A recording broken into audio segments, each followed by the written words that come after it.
સુરત શહેરમાં ખજોડ dumping site ઉપર ફરી આગ લાગી. ઘનઘોર ધુમાડો દૂર દૂર સુધી ફેલાયો. ફાયર બ્રિગેડની ટીમો ઘટના સ્થળે તૈનાત થઈ. સ્થાનિકોમાં દહેશત ફેલાઈ. આરોગ્ય પર ખતરો ફેલાયો. કચરા કૌભાંડ મુદ્દે ફરી ઉઠશે સવાલો.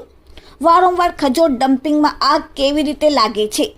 કોણ લગાડે છે? કે પછી ખરેખર આગ લાગે છે? લોકોના મુખેથી હવે ચર્ચાઓ થઈ રહી છે કે ખરેખર હકીકત શું છે તે હવે સામે આવે.